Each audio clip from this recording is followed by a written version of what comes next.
বিয়ে করে পাপ করেছি নবম পর্ব। অরণি দুই হাতে রাফাতের পেট জড়িয়ে ধরে আচমকা কেঁদে উঠল। রাফাত ভঙ্গ কণ্ঠে বলল, আরে কি হলো? কাদার মতো কি বললাম আমি? অরণি চোখ মুছে বলল, তুমি কি এই সব আমার জন্য করেছো? কেন? আমি তো তোমাকে এত কিছু করতে বলিনি। শুধু বলেছিলাম একবার আমার মন জয় করতে। কিন্তু তুমি বারবার আমার মন জয় করে নিচ্ছ আর আমাকে একবারও সুযোগ দিচ্ছ না। এটা ঠিক না। খুবই আনফেয়ার। রাফাত হেসে বলল, তোমাকে আমি ভালোবাসি বলেই তো সব করতে পারি তোমার জন্য। তুমি এমনই আমার মনের মালকিন হয়ে বসে আছো। আবার নতুন করে মন জয় করার কি দরকার? দরকার আছে। তোমাকে ঈর্ষা হয়। তুমি এত ভালো কেন? আর আমি এত খারাপ কেন? তুমি খারাপ না অরণি, তুমি আমার মনের মতো। তুমি ভালো কারণ তুমি ভালোবাসাময়। তোমাকে ভালোবাসতে বাসতে আমিও ভালো হয়ে গেছি। ভালোবাসা মনকে বিশুদ্ধ বানায়, নিষ্কলুষ প্রেমিক বানায়। তোমাকে ভালোবাসার দায়ে বেপরোয়া লাফাঙ্গা ছেলেটা হঠাৎ সংসারী হয়ে উঠেছে। যে কখনোই নিয়ম মাফিক চলতে পছন্দ করতো না, সে এখন সকাল ৮টা থেকে রাত ৮টা পর্যন্ত অফিসের ডিউটি সামলাচ্ছে। সে অল্পতেই অধৈর্য হয়ে মারপিট লাগিয়ে দিত, সে এখন কত বেশি ধৈর্যশীল। মাঝে মাঝে নিজেকে দেখলে অবাক লাগে। অরুণী, তোমাকে পাওয়ার জন্য আমার এই পরিবর্তন, কিন্তু তুমি আমাকে কখনোই বদলাতে বলনি। তবুও আমি বদলেছি নিজের ইচ্ছায়। যে ভালোবাসার দায়ে পড়ে যায় সে কখনো কারো বলার অপেক্ষা করে না। নিজের ভালোবাসাকে জয় করার জন্য পৃথিবীর সাথে যুদ্ধ করতে পারে। আর আমাকে তো যুদ্ধ করতে হয়নি খুব, শুধু নিজেকে একটু ঠিক করতে হয়েছে। কারণ ভালোবাসার দায় আমার ছিল। আমি এইটা বুঝে নিয়েছিলাম যে সব কিছু ছেড়ে থাকতে পারলেও তোমাকে ছাড়া আমার চলবে না। তাই তো নিজেকে এত পাল্টেছি। না হলে দ্রুত তোমাকে বিয়ে করতে পারতাম না। অরণি, অবশেষে তুমি আমার হয়েছ। তোমাকে পাওয়ার পর মনে হয়েছে আমি আমার পৃথিবী পেয়েছি। তুমি আমার পাশে সারা জীবন থাকবে। এর চেয়ে আনন্দের ব্যাপার আমার জীবনে আর একটিও নেই। অরণি মাথা নিচু করে বলল, তুমি আমাকে ছেড়ে কখনো কোথাও যেতে পারবে না। আমার এক মুহূর্তের দূরত্ব সহ্য হবে না। অফিসে থাকলে কমপক্ষে ২ ঘন্টা পর পর ফোন করতে হবে। বাড়ি ফেরার পর সম্পূর্ণ সময় আমার কাছে থাকতে হবে। ১ মিনিটের জন্যও যদি কোথাও যাও, তাহলে আমি তোমার নাক ফাটিয়ে দেব। ভালো হতো সারা রাত আমার সাথে তোমার হাত বেঁধে রাখতাম। সকালে অফিস যাওয়ার সময় খুলে দিয়ে যেতাম। অরণি চোখ পাকিয়ে বলল, ফাজলামি হচ্ছে? রাফাত ডাকাতদের মতো শব্দ করে হেসে দিল। অরণি কাঁদো কাঁদো মুখে তাকাচ্ছে। রাফাত দারুণ হাসল। বলল, ভালোবাসার কত ক্ষমতা দেখেছ? যে কঠোর মেয়েটিকে দিয়েও কেমন ন্যাকা ন্যাকা আচরণ করাচ্ছে। আমি ন্যাকা আচরণ করছি? অরণির চোখে রাগের বিচরণ দেখা গেল। রাফাত মাথা নেড়ে বলল, একটু আধটু তো করছই। বলছো আমি ১ মিনিটের জন্য কোথাও যেতে পারবো না? যদি টয়লেট লাগে সেটাও কি ১ মিনিটের মধ্যে সেরে আসতে হবে? উফ, এত ফাজিল কেন তুমি? অরণি নিজেকে ছাড়িয়ে বারান্দা থেকে বের হয়ে যেতে নিল। রাফাত হাত ধরে বলল, শোনো শোনো, গোসলটা কি আমরা একসাথে করব? আল্লাহ, চুপ, একদম চুপ। তোমার মুখে আমি স্ট্যাপলার মেরে দেব। অরণি বিছানায় এসে পড়ল। রাফাত তখনও দাঁড়িয়ে দাঁড়িয়ে হাসছে। অরণি ২ হাত মাথায় ঠেকালো। তার এখন লজ্জা লাগছে। কেমন করে সে এত আবেগী হয়ে উঠল? কারণটা অরণির কাছে পরিষ্কার। এতদিন সে শুধু রাফাতের প্রতি মুগ্ধ হয়েছে, কিন্তু ভালোবাসা অনুভব করেনি। এই অনুভূতিটা তার কাল থেকে উপলব্ধি হয়েছে। সেজন্যই মন বারংবার নিয়ন্ত্রণ হারাচ্ছে। অরণি মন চাইছে খুব পাগলামি করতে। সে এতটাই আনন্দিত যে হাজার পাগলামি করলেও ক্লান্ত হবে না। তার পাগলামি করার খায়েশ ফুরাবে না। এই মুহূর্তে অরণির আরেকটা উপলব্ধি হচ্ছে, এখন থেকে রাফাতের প্রতি সে সবচেয়ে বেশি নির্ভরশীল। তার মনে হচ্ছে পৃথিবীর সবচেয়ে ভয়ঙ্কর জায়গাতেও রাফাতের হাত ধরে সে চলে যেতে পারবে। তার একদম ভয় লাগবে না। শুধু রাফাত সাথে থাকলেই হলো। অরণির পাশে রাফাত যে বসতে অরণি ঘোর কাটল। তবে রাফাতের দুষ্টুমির সুর এখনো কাটেনি। সে হঠাৎ গলা ছেড়ে বলল, তুমি না একবার বলেছিলে আমি নাকি তোমার জীবনের সবচেয়ে বড় ভুল? এখন কি মনে হচ্ছে সবচেয়ে বড় ঠিক?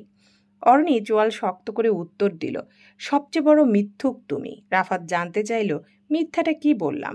অরণি উত্তর দিল, আমাদের বাসর রাতের কথা মনে আছে? তুমি বলেছিলে যেদিন আমি তোমাকে ভালোবেসে পাগলামি শুরু করব, সেদিন তুমিও আমাকে একটা কথা বলবে। রাফাত একটু মনে করার চেষ্টা করলো, তারপর হঠাৎ চোখ বড় বড় করে তুমুল উৎসাহে বলল, এর মানে কি তুমি আমাকে ভালোবাসো? অরণি লাজুক হেসে বলল, বুদ্ধু, এটাও কি বলে দিতে হয়? রাফাত অরণির মুখ দুই হাতে চেপে ধরে বলল, কথাটা তাহলে বলেই ফেলি, বলো। রাফাত কোনো কথাই না বলে অরণিকে স্তব্ধ করে দিল। অরণি নিজের ঠোঁটের উপর ভারী স্পর্শ অনুভব করে চোখ বুজে নিল। সেই মুহূর্তেই হঠাৎ করে জানতে ইচ্ছে হলো যে তার সুখী আর কি কেউ আছে তার চেয়ে।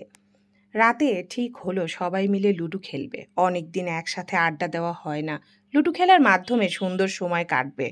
অথই আর রাফাত লুডুর বোট আর গুটি সাজাতে ব্যস্ত। অরণি নিপাকে ডাকতে গেল রান্নাঘরে। ভাবি, চলো আমরা লুডো খেলছি। নিপা হেসে বলল, এই সময় আছে আমার? নাকি আমার একটু পরে তো তোমার ভাই আসবে অফিস থেকে, ওর জন্য খাবার গরম করতে হবে। ভাইয়া যখন আসবে তখন খাবার গরম করবে, এখন কেন?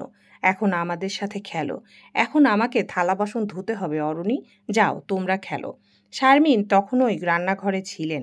তিনি রিপাকে বললেন, এগুলো আমি ধুয়ে ফেলবো, যাও তুমি ওদের সাথে খেলো গিয়ে। মা, আপনি একা এত কিছু পারবেন? কেন পারবো না, তোমার চেয়ে ভালো পারবো, যাও তুমি। অরণির খুব ভালো লাগলো, তার ভাবি আর মায়ের সম্পর্কটা বেশ সুন্দর, একদম যেন মা মেয়ে। এই জায়গায় রাবেয়া থাকলে কত কথা শুনিয়ে দিতেন। অবশ্য এখন রাবেয়াও বদলে গেছেন, তবুও আগের কথাগুলো ভেবে অরণি দীর্ঘশ্বাস ছাড়ল। রিপা আর অরণি এক টিমে, অথৈ আর রাফাত এক টিম। লুডো খেলায় বিজয়ী হয়েছে রাফাতের টিম। অরণি রেগে বলল, চিটিং হয়েছে, আবার গেম হবে। রাফাত কলার উঁচু করে বলল, হোক একবার, যখন জিতেছি তখন আবারও জিতব। অথৈ এই কথা শুনে হাসতে হাসতে রাফাতের হাতে হাত মিলালো। অরণি রাগে কচকচ করছে, তার মনে হচ্ছে তাদের সাথে অন্যায় হয়েছে। রাফাত আর অথৈ চালাকি করেছে। শারমিন রান্নাঘর থেকে সবার হইচই শুনে মুচকি হাসছিলেন। অনেকদিন পর বাড়িটা গম গম করছে। অথৈও হাসছে, কথা বলছে। হঠাৎ কলিং বেল বাজল। অনিকেত এসে গেছে। তার 4 বছরের মেয়ে যারা দ্রুত দরজা খুলতে গেল। বাবা এলে সবার আগে দরজা খুলতে ছুটে যাবে এই মেয়ে। অন্য কেউ যদি আগে দরজা খুলে দেয় তাহলে ভ্যাঁ ভ্যাঁ করে কেঁদে ফেলবে। অনিকেত ভিতরে ঢুকে মেয়েকে কোলে নিল। আমার মামুনি, কেমন আছো? যারা আহ্লাদি কণ্ঠে বলল, বাবা এনেছো? কি আনবো মা? যারা ঠোঁট উল্টে কেঁদে ফেলতে নিচ্ছিল, তখন ওই অনিকেত পকেট থেকে লজেন্স বের করে দিল। লজেন্স পেয়ে যারা ভীষণ খুশি। ঘুমাতে যাওয়ার সময় নিপা তেলের বোতল হাতে নিয়ে শারমিনের ঘরে ঢুকলো, বলল, মা আসুন, আপনার চুলে তেল মেখে বেনি করে দিই। শারমিন বিরক্ত কণ্ঠে বললেন, এই রাত বিরাতে তোমাকে এসব করতে কে বলল? সমস্যা নেই মা, যারা ঘুমিয়ে পড়েছে। যারা ঘুমিয়েছে তো কি হয়েছে, নিজের ঘরে যাও। ছেলেটা সারাদিন বাহিরে থাকে, এত রাত করে বাড়ি ফিরেছে, আর তুমি আমার ঘরে এসে বসে আছো? এটা কোনো কথা? তোমাকে না বলেছি অনিকেত বাসায় থাকলে তুমি ওকে সময় দিবে? আমার কাজ আমি নিজে করতে পারি, তেল আমি নিজেই দিতে পারবো, দাও। নিপা বুঝিয়ে দেওয়ার জন্য হাত নেড়ে নেড়ে বলল, আঙ্গুলে অল্প করে নিয়ে ভালো মতো তালুতে ম্যাসাজ করবেন মা, তাহলে মাথা ঠান্ডা থাকবে। ঠিক আছে বুঝেছি, আর পাকনামি করতে হবে না পাকা মেয়ে একটা, যাও তুমি। নিপা হাসি মুখে বের হয়ে গেল। অরণি দরজার সামনে দাঁড়িয়ে পুরো ব্যাপারটা দেখল। তার মাঝে মাঝে হিংসা হয় নিজের ভাবিকে। তার মায়ের মতো শাশুড়ি যদি সেও পেত। রাবেয়া এখন বদলেছে ঠিকই, কিন্তু শারমিনের মতো ভালো হতে পারেননি তিনি। তা না হলে রাত 2টা পর্যন্ত নিজের ঘরে আটকে রাখেন। রাফাত অফিস থেকে ফেরার পর অরণির জন্য অপেক্ষা শুরু করে। সেই অপেক্ষা শেষ হয় না। এসব কি কোনো বিবেকবান মানুষের আচরণ হতে পারে? আহারে, অরণি কেন একটা ভালো শাশুড়ি পেল না? তার ভাগ্যটা কেন নিপার মতো হলো না? নিজের ঘরে ফেরার সময় অনিকেতের ধমক শুনে হঠাৎ থমকে গেল। বেডরুম থেকে অরণি একটু এগিয়ে যেতেই শুনল অনিকেত নিপাকে ধমকাচ্ছে, কারণ রিপা তার পাঞ্জাবি ধুয়ে ইস্ত্রি করেনি, ড্রয়ারে ওইভাবেই রেখে দিয়েছিল। এখন পাঞ্জাবিটা কুঁচকে আছে, সেই জন্য ভারী কণ্ঠে ধমকানো হচ্ছে বউকে। অরণির মনটা চট করে খারাপ হয়ে গেল। তার ভাই একটু মেজাজি, এটা সে জানে। ভাইয়ের মেজাজ সে নিজেও পেয়েছে, কিন্তু ভাইয়া মোটেও বিবেকবান পুরুষের মতো চিন্তা করছে না। নিপা ভাবি সারাদিন সংসারের কত কাজ করে, যারাকে সামলে রাখে। বাড়িতে কোনো কাজের লোকও নেই, তবুও সামান্য ভুলের কারণে ভাইয়া কিভাবে তাকে কথা শোনাচ্ছে। আহারে নিপা, শাশুড়ি ভাগ্য ভালো হলেও স্বামী ভাগ্য খুব একটা ভালো নয়। একদিক দিয়ে আবার ভাগ্যবতী অরণি, তার স্বামী তাকে সব দিক দিয়ে বোঝে। অরণির একটু আগের আক্ষেপটা নিভে গেল। মুহূর্তেই মনে হলো পৃথিবীতে কেউ আসলে পুরোপুরি সুখী না।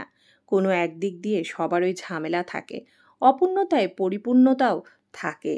তবুও সুন্দর আমরা হেসে খেলে কাটিয়ে দিই, মেনে নিই, মানিয়ে নিই। কষ্টগুলো দূরে ঠেলে সুখ খুঁজে বেড়ানোর এই অদ্ভুত খেলার নামই তো জীবন। সকালে রাফাত অফিসে যাওয়ার জন্য তৈরি হচ্ছে, আর অরুণী তাকে অবিরত বিরক্ত করছে। গলা জড়িয়ে ধরল, আহ্লাদি স্বরে বলল, আমি টাই বেঁধে দিই। রাফাত ভুরু কুচকে হাসল, নরম গলায় বলল, দাও। অরুণী টাই বাঁধার নাম করে বাকিটাও খুলে ফেলল। তারপর টাই হাত দিয়ে ভাঁজ করে রাফাতের ঘাড়ের সাথে লাগিয়ে নিজের দিকে হ্যাঁচকা টান মারল। অরুণীর মুখের কাছে অরুণী আলতো করে রাফাতের কপালে চুমু দিল। রাফাত উষ্ণ গলায় জিজ্ঞেস করল, কি ব্যাপার? অরণি ঢং করে বলল, তুমি আমার থেকে এত লম্বা হলে কেন, তাই এটা তোমার শাস্তি। 1 মিনিট ঘাড় নিচু করে থাকবো তবে? হবে, শুধু নিচু করেই থাকবো, আর কিছু করব না? অরণি লাজুক হেসে বলল, না। রাফাত অরণির ঠোঁটে চুমু দিতে চাইল। অরণি ছুটে পালালো টাই হাতে নিয়ে। রাফাত ঘড়ির দিকে তাকিয়ে দেখল দেরি হয়ে যাচ্ছে। হতাশ গলায় বলল, টাই দিয়ে যাও প্লিজ, পারলে নিজে এসে নিয়ে যাও আমার থেকে। রাফাতকে চ্যালেঞ্জ করেই অরণি ঘরময় দৌড়াতে শুরু করলো। রাফাত আত্মবিশ্বাসী কণ্ঠে বলল, ওকে, লেটস সি। 5 সেকেন্ডের মধ্যে অরণিকে ধরে ফেলল রাফাত। অরণি ধপাস করে বিছানায় শুয়ে পড়ল। টাই কিছুতেই দেবে না। রাফাত ছিনিয়ে নিল। অরণি তখন রাফাতের গলা জড়িয়ে ধরল। তোমাকে অফিসে যেতে দেব না। রাফাত বিছানায় বসে গানের সুরে বলল, যদি রেখে দিতে পারো, থেকে যেতে চাই। অরণি শোয়া থেকে উঠে রাফাতের কোলে মাথা রাখল। মুখ ঘুরিয়ে মাথা নাচিয়ে বলল, কিভাবে রেখে দিতে হয় আমার জানা আছে। এই কথা বলে অরণি প্রেমময় দৃষ্টিতে তাকালো রাফাতের দিকে। নিঃকোষ আহ্বান। রাফাত দ্রুত অন্যদিকে মুখ ঘুরিয়ে বলল, শিট, এমন করো না অরণি, সত্যি যেতে ইচ্ছে করছে না। অরণি জিতে যাওয়ার মতো বলল, ইয়েস, তাহলে যেও না। কিছুদিন পরেই ঈদের ভ্যাকেশন। এখন অফিস মিস দিলে বস মাইন্ড করবে। বস তো তোমার দুলাভাই হয়, প্রবলেম কি? একটু ছাড় দিতে পারে না? দুলাভাই বলেই তো শালাকে শালার মতো খাটানো। অরণি খিলখিল করে হাসতে লাগলো। তারপর হঠাৎ মন খারাপ করে বলল, আচ্ছা, তোমার কি অফিসে যেতে কষ্ট হয় খুব? হুম, অফিসে যেতে কষ্ট হয় না, কিন্তু তোমাকে রেখে যেতে কষ্ট হয়। তাহলে নিয়ে যাও। সম্ভব হলে সত্যিই নিয়ে যেতাম। এই শোনো, কাছে আসো। রাফাত কাছে এলে অরণি ফিসফিস করে বলল, তোমাকে সুন্দর লাগছে। এই বলে দৌড়ে চলে যাচ্ছিল। রাফাত হাত ধরে বলল, আমার কথা শুনবে না কি? রাফাত অরণির মতো ফিসফিস করে বলল, তোমাকে হট লাগছে। অরণির মুখটা দীপ্তিহীন হয়ে গেল। রুবায়েতের কথা মনে পড়ে গেছে। আবার সেই অস্থিরতা, হতাশা আর মন খারাপ ফিরে এলো। রাফাত বিচলিত গলায় বলল, অরণি, কি হয়েছে? অরণি তাড়াহুড়া করে বলল, কিছু না, আমি তোমার জন্য টেবিলে ব্রেকফাস্ট দিচ্ছি, দ্রুত এসো। অরণির আহ্লাদিক কণ্ঠের কঠিন পরিবর্তন রাফাতের নজর এড়ালো না। অরণি হাতটা ছাড়িয়ে চলে গেল। অরণি কি মাইন্ড করেছে? এর চেয়েও তো অনেক টাইট কথা বলে রাফাত। কখনো অরণি এমন করেনি। শারমিন রাফাতকে অনুরোধ করলো যেন যাওয়ার পথে অথৈকে স্কুলে নামিয়ে দেয়। রিকশায় করে যায়, আর যেহেতু দুজন একই সময় বের হচ্ছে তাই একসাথেই গেল। রাফাত গেট দিয়ে বের হওয়ার সময় জিজ্ঞেস করলো, আইসক্রিম খাবে অথৈ? অথৈ বলল, না। রাফাত ভুরু কুচকে তাকালো। মেয়েটার আজ কি হয়েছে? অথৈ তো আইসক্রিম খুব পছন্দ করে, তাই রাফাত প্রস্তাব করেছিল। কিন্তু দেখে মনে হচ্ছে অথৈয়ের মন খারাপ। কেন? তার তো আজ খুশি থাকার কথা। গাড়িতে বসে অথৈ কোনো কথা বলল না। তাকে খুব চিন্তিত দেখালো। মনে হচ্ছে বড় কোনো সিদ্ধান্ত নিয়ে দ্বিধায় আছে। রাফাতি আগ বাড়িয়ে টুকটাক কথা বলছিল। অথৈ শুধু মাথা নেড়ে উত্তর দিচ্ছিল। গাড়ি স্কুলের সামনে থামানোর পর রাফাত বলল, নাও, চলে এসেছি। অথৈ একটু ইতস্ত করে বলল, আচ্ছা ভাইয়া, তোমাকে একটা প্রশ্ন করব? হুম, করো। ধরো তুমি হঠাৎ করে কিছু টাকা পেলে, টাকাটা তোমার প্রয়োজনও ছিল, কিন্তু সেই টাকাটা কে দিয়েছে, কিভাবে এসেছে তা তুমি কিছুই জানো না। এবার কি সেই টাকাটা খরচ করা উচিত হবে? রাফাত একটু ভেবে বলল, আমার মতে অবশ্যই উচিত হবে। অথই বিস্মিত কণ্ঠে বলল, অবশ্যই উচিত হবে হুম, কারণ টাকাটা অন্য সময় এলো না, ঠিক যখন প্রয়োজন তখনই এলো। কেন? এটাই তো ডেস্টিনি।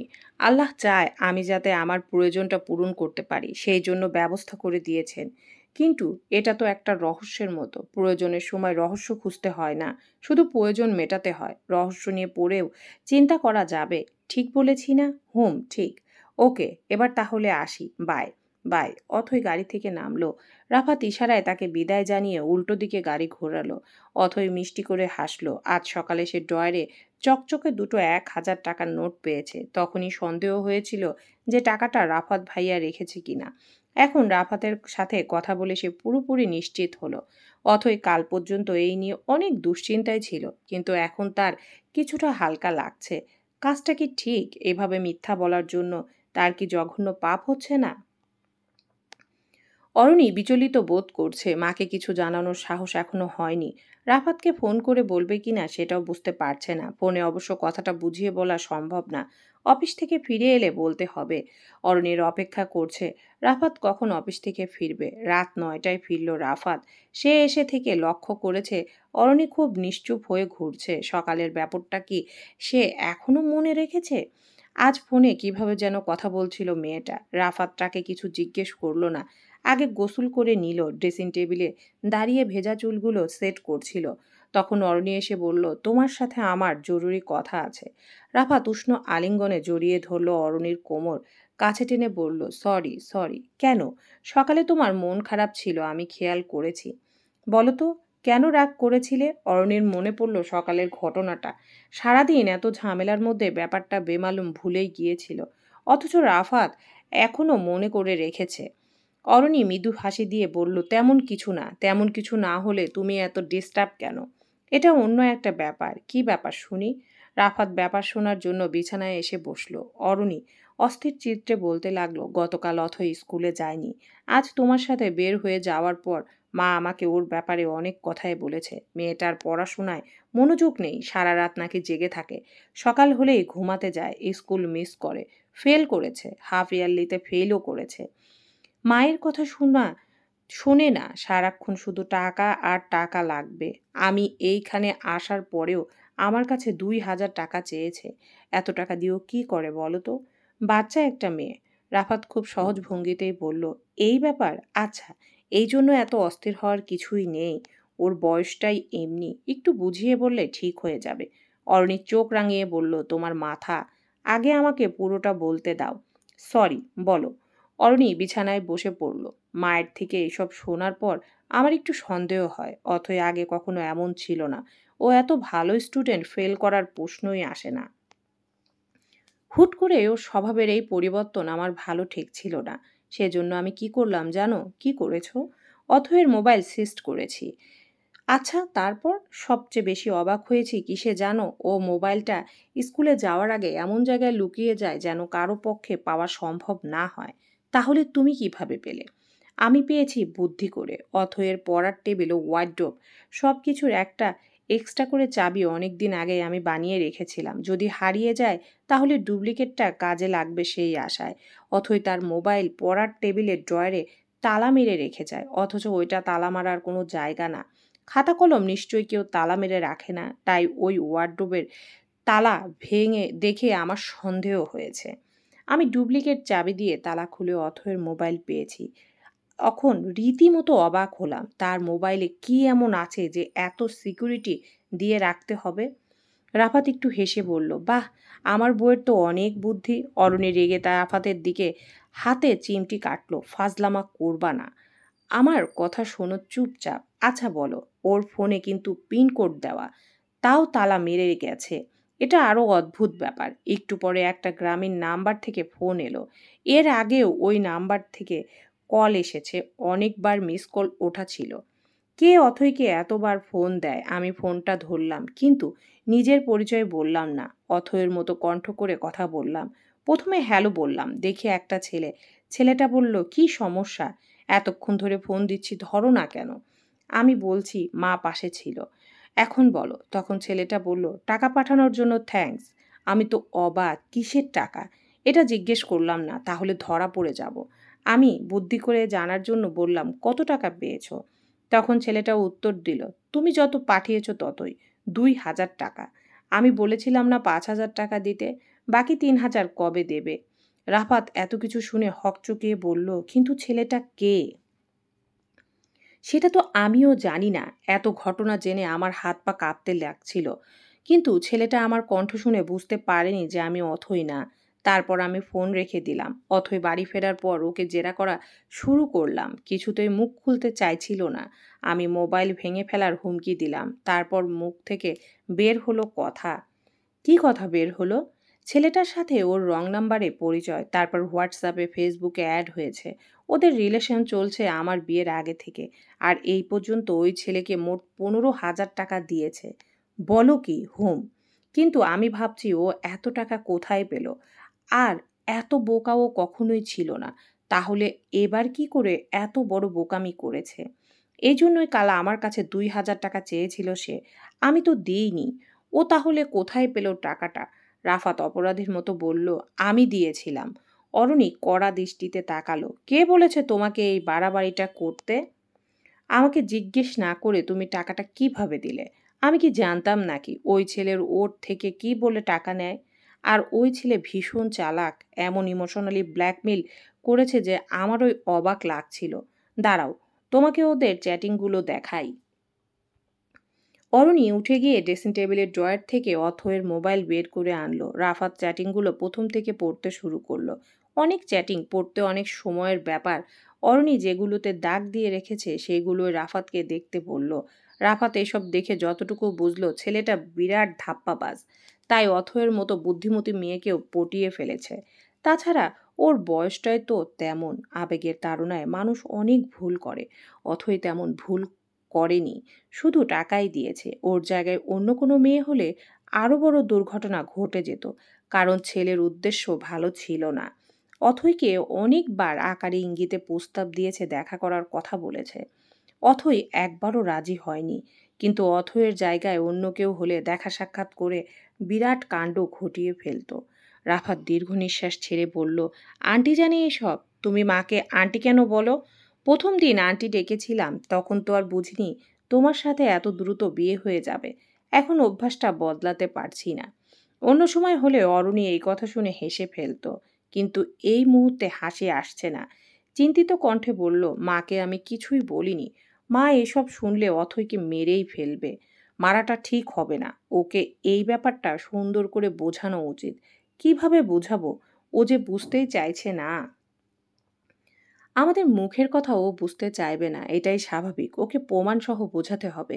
এখন প্রমাণ তুমি কোথায় পাবে? ওই ছেলে যে ধান্দাবাজ, এর উপযুক্ত প্রমাণ তো আমাদের কাছেই নেই।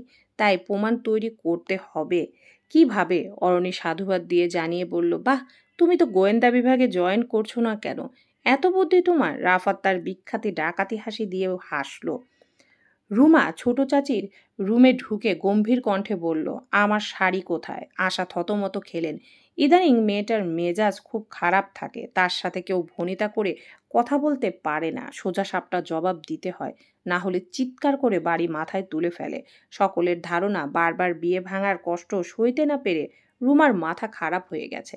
আমতা আমতা করে বললেন, কোন শাড়ির কথা বলছিস মা? আমার কাছে কি তোর কোনো শাড়ি ছিল? রুমা কটমট করে তাকাচ্ছে। আশা ভয় পেয়ে গেলেন। পেছন থেকে উর্মি এসে বলল, মা, সেদিন না তুমি জামদানি শাড়িটা নিয়ে আলমারিতে ঢুকিয়ে রাখলে? বলেছিলে রুমা আপু যদি এসে যায় তাহলে দিয়ে দিবে। ভুলে গেছো নাকি? আশা মনে মনে মেয়েকে এক গাদা গালি দিলেন। এমন ঘরের শত্রু বিভীষণ পেটে ধরার জন্য আফসোস করলেন। তারপর আলমারি থেকে শাড়িটা বের করে দিয়ে দিলেন। রুমা ঝটপট শাড়ি নিয়ে রুম থেকে বেরিয়ে এলো। উর্মিও তার সাথে বাহিরে এলো। রুমা বলল, এই নে তোর প্রিয় ছোট ভাবির শাড়ি, ফিরিয়ে দিস এলে এটা তাকে। উর্মি শাড়িটা রুমার হাতেই ফিরিয়ে দিয়ে বলল, আমি না, এটা তুমি নিজের হাতেই ছোট ভাবিকে দেবে, তারপর ক্ষমা চাইবে। না হলে ছোট ভাবি এই শাড়ি কিছুতেই গ্রহণ করবে না। সে ক্ষমা চাইবে অরুণীর কাছে, অসম্ভব। কিন্তু উর্মির কথায় রাজি না হলেও উপায় নেই। উর্মিকে তার বিশেষ কাজে প্রয়োজন। রুবায়েত অরণির সাথে কি কি করেছে তার সব কিছু জানে উর্মি। রুমাকে এইসব জানতে হবে। সে কিছুতেই ভুলতে পারছে না তাদের কাটানো সময়গুলো। রুমা বাধ্য হয়ে বলল, ঠিক আছে, আমি ক্ষমা চাইব, শাড়িও ফিরিয়ে দেব। তারপর তুই আমাকে সব কিছু বলবি তো? নিশ্চয়ই বলবো। ওকে, ডান ডান। রুমা চলে গেল শাড়ি নিয়ে। উর্মি মুখ টিপে হাসছে। রুমাকে বোকা বানানো কত সহজ। প্রেমে পড়লে মানুষ নির্বোধ হয়ে যায়। কথাটা তাহলে সত্যি একদম। টিনেজার মেয়েদের মতোই আচরণ করছে রুমা আপু। তবে শাড়ি উদ্ধার করার এই মাস্টার প্ল্যানটা উর্মির একার মাথায় আসেনি। পুরোটাই তাহসিনের বুদ্ধি। রুমা আপুকে ট্র্যাপে ফেলে শাড়ি উদ্ধার করার কিছু চমৎকার কৌশল। সে ভেবেছিল হাসিব ভালো ছেলে। সত্যি তার জীবনে অনেক কষ্ট, তাই মায়ায় পড়ে তাকে টাকা পাঠাতো। কিন্তু এখন বুঝতে পারল কষ্ট বলতে কিছুই নেই। সে মানুষটাই এমন। অথয়ের প্রতি তার দেখানো ভালোবাসা মিথ্যা। অথয়ের পাশে এখন অরণি বসে আছে। অরণির মোবাইলটা অথয়ের হাতে। কিছুক্ষণ আগে অরণি তার ফেসবুক আইডি থেকে হাসিবকে মেসেজ করেছিল। অরণির সুন্দর ছবি দেখে হাসি মুখে কত মিষ্টি মিষ্টি কথা বলছে সে। অরণির কণ্ঠে গানও শুনতে চেয়েছে। কত বড় অসভ্য, সুন্দরী মেয়ে দেখলেই একদম হ্যাংলামি শুরু। অথই এবার বুঝতে পারছে হাসিব আসলে সব সুন্দরী মেয়েদের সাথে একইভাবে কথা বলে। সে একটা বদমাইশ। অথয়ের এবার আবার কান্না পেল। এতদিন কাকে বিশ্বাস করেছিল সে? অরণি বোনের মাথায় হাত বুলিয়ে বলল, কাদার মতো কিছুই হয়নি। মানুষের সাথে এর চেয়েও ভয়ঙ্কর ঘটনা ঘটে। তোর তো তেমন কোনো ক্ষতি হয়নি, শুধু টাকা খরচ হয়েছে। এটা কোনো ব্যাপার না। তোর তো ক্যারেক্টার নষ্ট হয়নি। তার মানে তোর কিছুই নষ্ট হয়নি। তাহলে তুই কাঁদবি কেন? অথয় জবাব দিল, জানি না, কিন্তু আমার খুব কষ্ট হচ্ছে। এই কষ্ট সাময়িক, খুব দ্রুত ঠিক হয়ে যাবে। তুই এখনো বুঝতে পারছিস না কত বড় বিপদ থেকে রক্ষা পেয়েছিস। তুই যখন এটা বুঝতে পারবি তখন দেখবি তোর আর কোনো কষ্টই লাগছে না, বরং আনন্দ হচ্ছে। আচ্ছা আপু, তুমি কিভাবে ওর সাথে এমন করে কথা বললে? এমন বুদ্ধি তোমার মাথায় এলো কেন? অরণি হেসে বলল, আমি বলিনি, কথা বলেছে তোর রাফাত ভাই। রাফাত ভাইয়া তোমার ছবি দিয়ে এভাবে কথা বলেছে? আমি হলে জীবনেও এভাবে কথা বলতে পারতাম না। মেজাজ খারাপ হয়ে যেত, কখন কি গালি দিয়ে বসতাম। অথয়ের একটু একটু হাসি পাচ্ছে, কিন্তু কষ্ট কমেনি। তার সাথে কেন এমন হলো? জীবনের প্রথম ভালোবাসা কেন ভুল মানুষের জন্য হলো? চলবে ইনশাআল্লাহ।